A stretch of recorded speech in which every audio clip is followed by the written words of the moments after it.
నేను మీతో ఇంకో అబద్ధం కూడా చెప్పాను. ఇందులో కొత్తదే ఉంది? అబద్ధం చెప్పడం నీకు అలవాటే కదా. నీకు అంకుర్ గుర్తున్నాడా? నా చిన్ననాటి స్నేహితుడు. అతను నా చిన్నప్పటి స్నేహితుడు కాదు.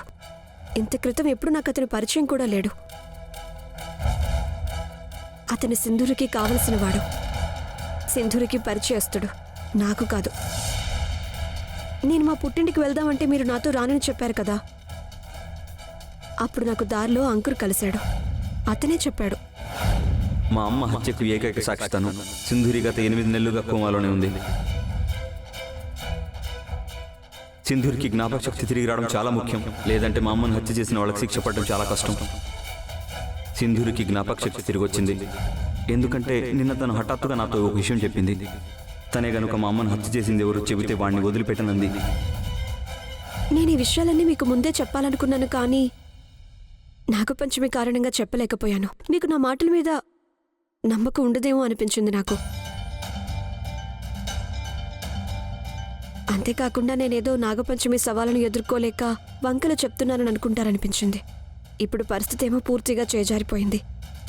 ఈ సమస్య మన బంధానికి, మన కుటుంబానికి సంబంధించింది. అలాగే మరో విషయం ధార్య సార్,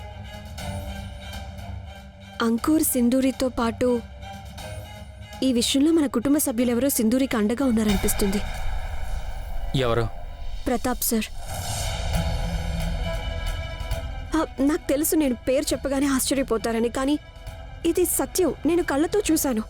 ప్రతాప్ సార్, సింధూరి ఇద్దరు సైగలు చేసుకుంటున్నారు. అయినా మీరు గమనించే ఉంటారు కదా, సింధూరి చెప్పే ప్రతి విషయంలో ప్రతాప్ సార్ తనని సమర్థిస్తున్నారు. ఇంకెవరిని చెప్పినా వినటం లేదు. ఇంకేదో ఉందనిపిస్తుంది ధార్య సార్. అంకుర్, సింధూరి, ప్రతాప్ సార్ల మధ్య ముడిపడ్డ విషయం. నేనెందుకు నమ్మాలి? నువ్వు నాతో మళ్ళీ కలిసి ఉండటం కోసం ఈ రకంగా కథలు అల్లుతున్నావేమో. మీరే ఆలోచించండి. ఒకవేళ నేను కథ కల్పించాలనుకుంటే ప్రతాప్ సార్ పేరెందుకు చెప్తాను? నాకు తెలిసిన మీకు తెలుసుగా, ఆయన స్వయంగా మీ అన్నని ఈ విధంగా నేను చెప్తే మీరు భరించలేరని. నాకు నీ మీద కొంచెం కూడా నమ్మకం లేదు. ఒక్కసారి నమ్మకం ఉంచి చూడండి.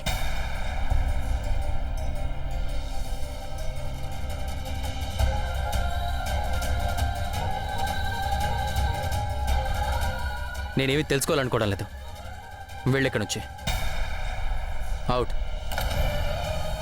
మర్యాదగా వెళ్ళి అవమానించడం నాకు కూడా వచ్చావు. అవుట్.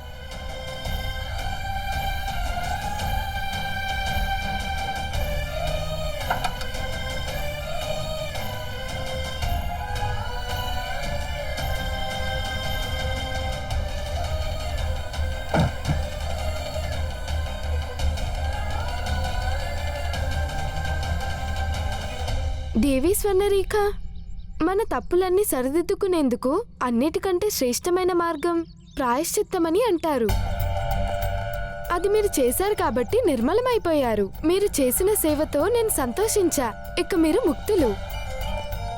ఈ సందర్భంలో నా వల్ల ఏదైనా తప్పు జరిగి ఉంటే మీరు నన్ను క్షమించండి దేవి. నేను కేవలం దేవలోక నియమాలను పాటించాను. ఈ హీరో కోసం ఇలాంటి పనులన్నీ చేయాల్సి వస్తుంది.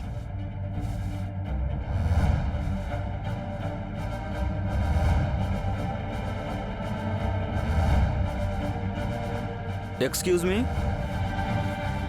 మీరోసారి ధైర్య గారిని పిలవగలరా ప్లీజ్?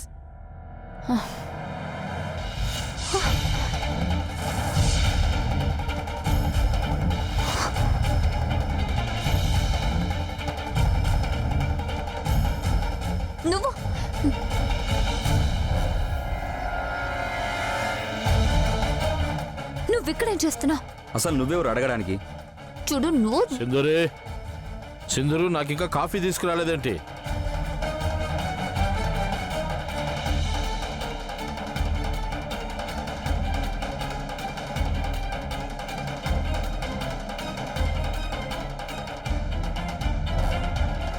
ఇతనెవరు? పర్మిషన్ లేకుండా లోపలికి ఎలా వచ్చాడు? అన్నయ్య, అతని పేరు అంకుర్.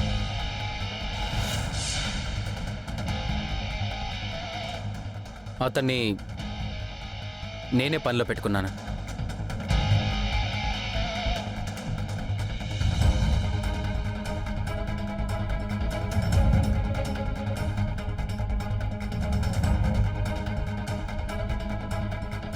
యాక్చువల్లీ నేను ఒక కొత్త ప్రాజెక్ట్ స్టార్ట్ చేశాను.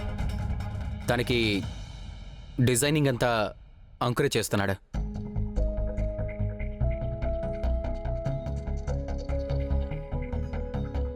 కొంచెం కాఫీ తీసుకురా సింధూరి.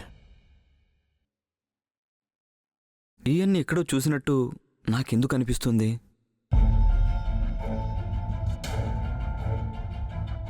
సింధూరి, అంకుర్ని గెస్ట్ రూమ్కి తీసుకెళ్ళు.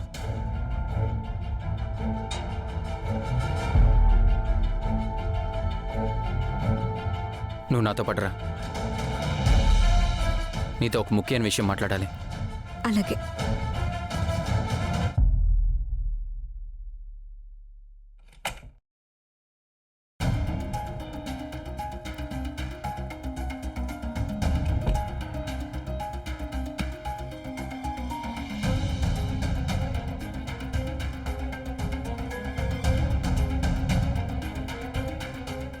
వా, ఇంగ్లీష్ రాదు కానీ ల్యాప్టాప్ ఆపరేట్ చేయడం వచ్చా?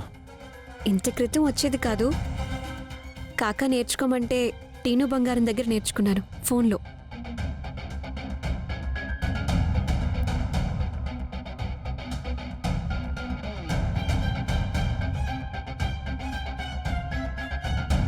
రా.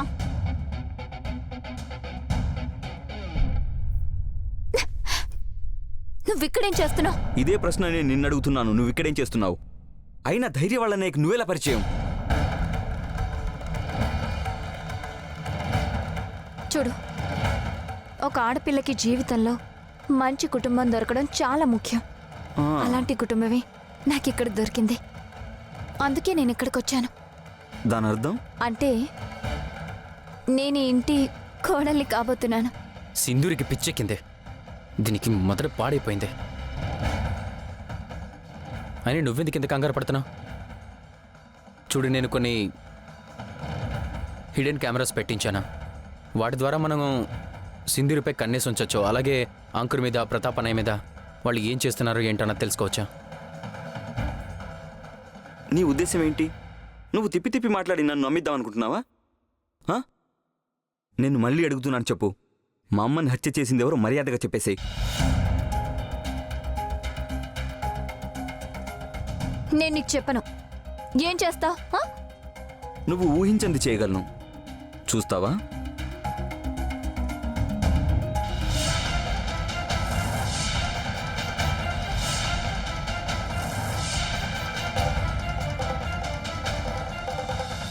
ఇక నీ నంది అవార్డ్ యాక్టింగ్ ఆపేయి.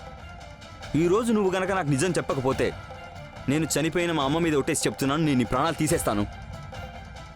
నీ దృష్టిలో మా అమ్మ ప్రాణాలంటే లెక్కే లేదు కదా? నీకే ఎంతో విలువైన నీ ప్రాణాలను కూడా మర్చిపో.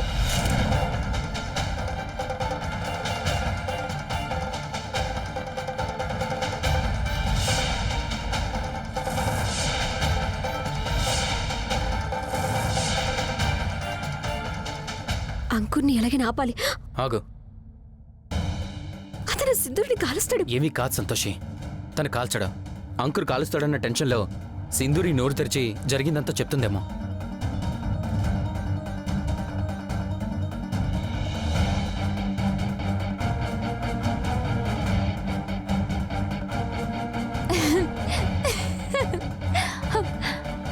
అసలేమనుకుంటున్నావు నువ్వు? నువ్వు ఇక్కడికి ఉద్యోగంలో చేరుతానని అబద్ధం చెప్పొచ్చి నన్ను మోసం చేయగలను అనుకుంటున్నావా? అయినా కాల్చి పారేయాలని నీకు చాలా సరదాగా ఉంది కదా? సరే, ఓకే.